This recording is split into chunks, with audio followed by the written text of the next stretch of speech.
Hey, it's me, Maggie J. Today with a recap of the latest 2 episodes of The Courtship, episodes 4 and 5. As you know, Miss Nicole Remy is searching for the love of her life amongst a number of suitors who have all agreed to approach this in the Regency style, aka act like they're looking for love in the early 1800s. That means proper attire and etiquette and absolutely no funny business when it comes to the virtue of the lady in question. She's brought her family along to help choose the right man, and it's all very pompous and posh most of the time. As the series goes on, they're getting further and further away from the Regency standards, and I've got to say, I'm not 100% happy with what is happening. But that's more about episode 5, so right now let's talk about episode 4. At the end of episode 3, 2 brand new suitors were introduced right after 2 others had been sent home. We learned these guys' names are Dr. Hatem, he's an Irish emergency room doctor, and then there's Mr. Judge, a wrestling coach from a teeny tiny town in Michigan. They are both good looking, and Dr. Hatem has like 85 different hobbies he's into, and these are some stellar abs. But again, he introduces himself as Dr. Hatem, which is so pretentious. I already don't like him and his haughty attitude. I feel like he'd fit right in the Regency era, though. Take that however you wish. Nicole and the other suitors greet them, and Mr. Judge tells her right away he feels like he's met her before, and she is eating it up. The addition of these new guys really erodes the Regency standards, and the other suitors are not enjoying it. Like, in episode 3, Nicole started calling most of the guys by their first names, which throws me off because I don't know any of their first names. They put only the last names on the screen. So by episode 4, they're all using mainly first names, and I don't really care for that. Anyway, today they're going to be hanging out at a country fair, complete with a ring toss, tightrope walkers, assorted games, and a kissing booth. And Mrs. Remy busts out with this one-liner that is a surprise to everyone. By the way, this is my favorite dress lineup. All this pink is making me smile on the inside. They play this nail on the head game where if you can knock a nail into the stump completely in one swing, you get a kiss from Nicole. Several of the guys lose and do not get a kiss, but after Dr. Hatem doesn't complete the task, he does a backflip and Nicole lets him get a kiss anyway, which is not great news for the other suitors, especially Captain Kim and me. After the kissing booth, the sun is going down and everyone is milling about and socializing. Mr. Bocciccio speaks with Mr. and Mrs. Remy, and he puts his foot in his mouth big time. Mrs. Remy asks him where he sees himself in 15 years, and he admits he's not sure. He's just out here looking to make a connection. Not looking for love, Mr. Remy asks, and Bocciccio doesn't know how to respond. This does not sit well with the Remys because as far as I can tell, he's Nicole's favorite suitor. So it would really suck for him to be like, I like you, but I don't love you, if he winds up making it all the way to the end. But we'll talk more about this later on. The outcome of a game of tug of war puts half the suitors in a group with Miss Baker and Miss Cleary, and they get to choose who Nicole will go on a solo date with tomorrow. Miss Baker wants Mr. Chapman to spend some time with Nicole because she has been into him the whole time, but we won't find out till later who they pick. Mr. Shanklin can't keep from singing to her again. And again, she doesn't like it. He leans in for a kiss, but she deflects with a hug, and Bocciccio rescues her from the cringe fest. Listen, Shanklin, stop fucking singing. I don't know who told you this serenading thing was a winning idea, but I want to tell you that it ain't. Sing along to a song that's playing, sing in the shower or while you're washing the dishes, sing while you're in church or while you're on a stage or when somebody's asked you to sing. But for the sake of all the people in the world who have no idea what they're supposed to be doing while being serenaded in a public setting, knock it off. It's awkward and it makes me feel weird, and I can't believe you haven't learned how to read a room in all of the years that you've been alive. If nobody joins in when you start singing, you probably shouldn't be singing. Unless it is a private occasion or whoever you're singing to at the moment just loves being serenaded, don't do this. I'm just bitching now, so I'll stop, but I'm seriously tilted about the amount of cringe that this guy has put out into the universe just in these couple of episodes. I hope that he watches this show and sees how little his singing is appreciated by everyone. Mr. Bocciccio is having a conversation with Nicole about how much he doesn't like having to watch her with these other guys, and he kind of demands to know if she has serious feelings for him or if he's just one of the group. And when she's talking about it afterward, she cries. She really likes this guy and doesn't want him to quit or disappear because he doesn't feel special enough, but she has signed up for this Regency experience with all of these guys, so she's kind of got to follow all the way through. When she is done crying, she goes to see Mr. Cones, my favorite suitor, and gives him a big hug. I'd like to rename this guy Hungry Cones because every other line out of his mouth is something about corn dogs or roast beef or sandwiches. This guy is food focused from the very beginning, and I love it.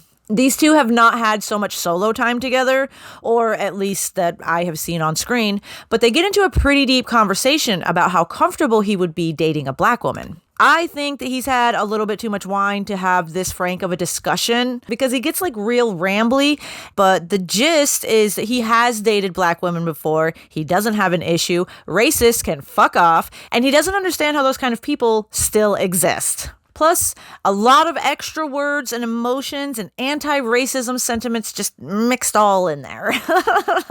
The way that Nicole is talking to him and telling him she wants to grow with him, and these questions that she asks about if he would be comfortable dating her, like outside of this situation, I feel this is a different caliber of communication that she's having with him, but I know that this could all just be trickery from the editing room to make it more dramatic towards the end, or just because he's my favorite and I want to think that there's more here than what she's got going on with these other jokers, but whatever. I am team Nicole and Hungry Cones all the way. The following day, it is time for a fencing date. I thought this was going to be a solo date, but there are 4 suitors here chosen by Miss Baker and Miss Cleary, and they are Mr. Chapman, Mr. Mumbrae, Mr. Judge, and Dr. Hatem, the 2 new guys, and they are all dressed for the part. I really want one of these outfits. It looks comfy as hell.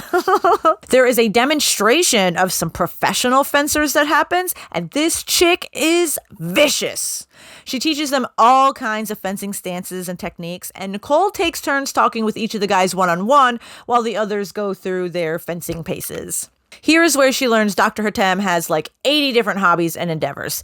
He's a doctor, he plays rugby, he does parkour, he's working towards his pilot's license, he has homes in multiple countries, which Nicole liked. She says she admires how ambitious he is, but I wonder if he's an ER doctor, lives in Ireland and beyond, how does Nicole fit into this scheme? She lives on the west coast of America and has a whole job and family and has said nothing about willing to be relocating or country hopping. Then she talks to Mr. Chapman, who tells her he's been living in a van for the last 2 years. She was not expecting that, but the way that he explains it, like he's been scouring this whole country, going from small town to small town, looking for the woman who makes him want to finally stay in one place. It sounds pretty romantic. Or maybe a bit on the predatory side. But I already tore this guy apart in the last recap video, so I won't get back into it. I'm just glad that he told her about his van situation, so at least she's aware of what this guy is bringing to the table. She spends time with Mr. Judge, who talks a lot about himself, but I don't think he's taking the time to ask enough questions about her to find out if she's someone that he would be into. Mr. Mumbrae tells her he's never really been in love or a serious relationship, so he's eager to find that, but I think that kind of turns her off. Nicole has had her heart broken at least once, which teaches you so much about what you want and what you're willing to put up with. And without that experience, I just don't think that Mr. Mumbrae is going to make it all the way to the end. At the elimination ball, she chooses Mr. Castronovo, Mr. Shanklin, Captain Kim, and Mr. Bocciccio. Honestly, I am fine with all of these characters going home. I like Castronovo, but he's not standing out and seems really embedded where he is living on the East Coast. And I think that might be playing a silent part in Nicole's decisions. I doubt that she is willing to relocate, so choosing someone who is geographically nearer to her or maybe not so tied down to their distant location might be playing into her decisions, but she's just not mentioning that during her explanation portions. Just what I'm thinking, though.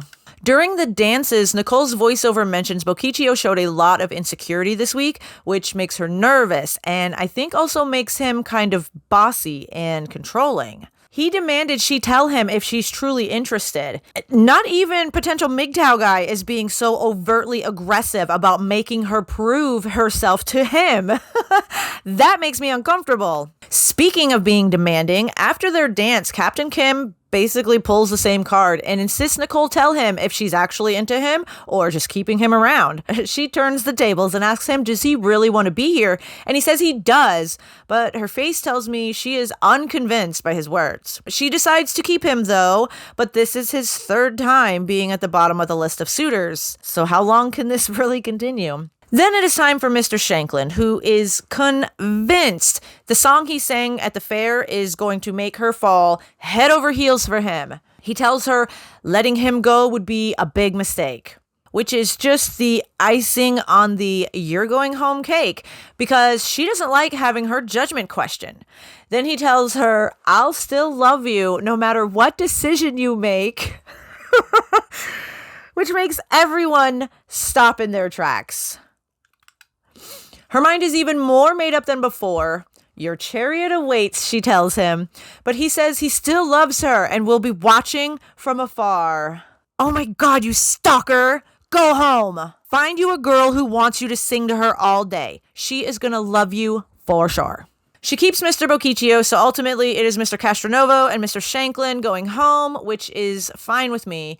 I hope that they are able to find compatible companions once they have returned home, because they've really shown a lot of what they have to offer here, and some of it is really good. So good luck, fellas. Now, let's talk about episode 5. The Daily Tea has arrived. And today they will be participating in an archery tournament. Some suitors are hyped, but others are worried about their favor amongst the court.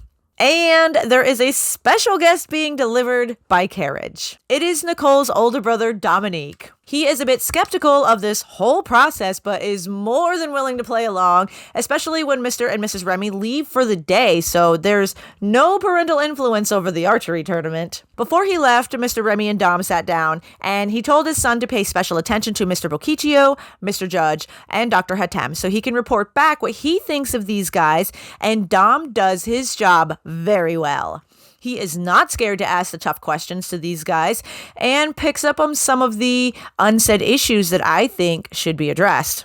There's not much to be said of what happened during the archery event, except after Dr. Hatem missed the target, he blasts past Dom, nearly bumping into his shoulder and totally ignoring his outstretched hand.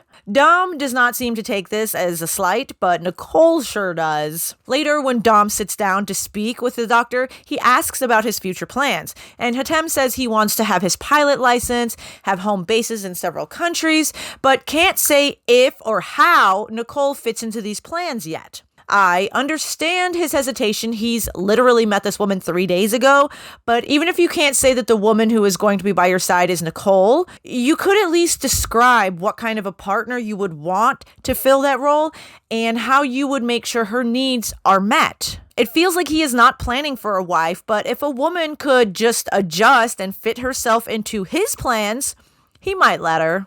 Next up is a one-on-one with Mr. Judge, who comes off like such a genuine sweetheart. I really have to wonder why he is not off the market, coming from such a small town.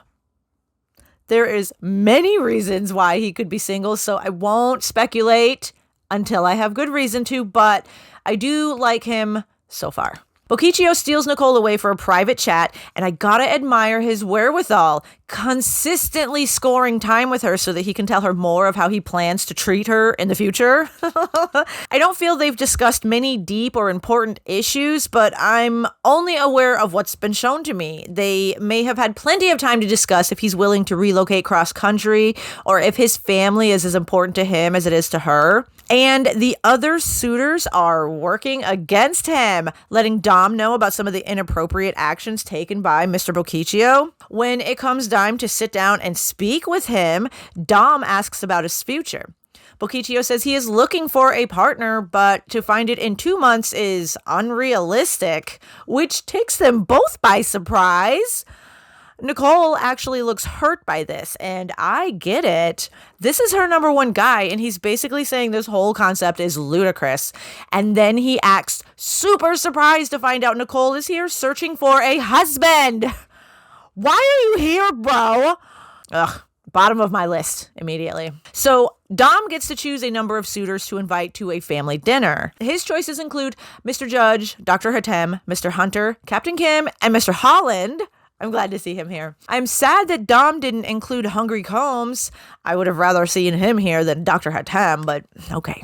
Dinner is a fine affair, nothing much to discuss. The guys are just taking turns answering questions from the members of the court. While they were talking about family gatherings, Mr. Judge talks a bit about his childhood, which he has said before was not filled with love. So he looks forward to Nicole's family being part of his family, since his is non-existent. While he's telling this touching story about his family, he is rudely interrupted by Mr. Boccaccio, who crashes the dinner and asks to speak to Nicole in private. I was so upset about this. I hope that someone would throw him out of here. But Nicole goes against her brother's wishes and leaves the dinner party to speak to this dipstick alone. I thought we were playing by Regency rules here.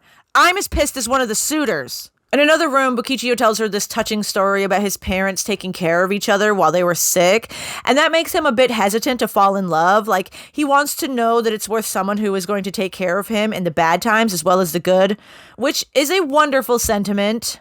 Pause. She asks if he could see himself falling in love with her, and he says, if we keep on with our relationship like this, then yes, except he's been being super insecure and made her tell him twice how much she cares about him while he has basically told her, I'm just looking for a connection. He's like demanding that a woman fall in love with him before he could even consider having feelings for her. But I understand why Nicole agreed to talk to him. If she had refused, he might have left, and she might not have seen him again. But if she allows him to throw off these rules of etiquette so quickly, like they don't matter, anyone can and will. So is there a point to sticking to these rules for the remainder of this show? If you're a suitor, no. Nicole obviously rewards rule breaking by leaving the dinner to be alone with this fool and by kissing that loser at the fair.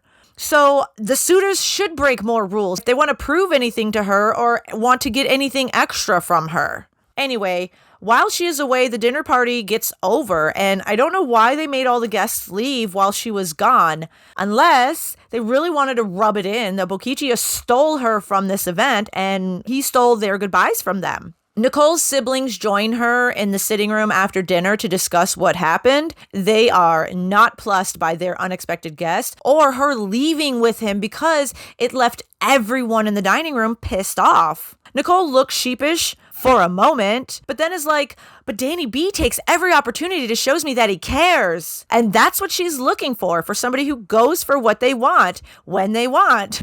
Her brother warns her about people like that, but I don't think that she's listening when it comes to Mr. Boccaccio. I don't know what he is telling her off screen, but she is really got it bad for him. At elimination, she chooses 3 men, Mr. Hunter, Mr. Judge, and Dr. Hatem. I'm surprised to see Mr. Hunter here. I thought he was closer to the top of the heap, but maybe this is like a Mr. Cones, I just wanted to talk to you again situation.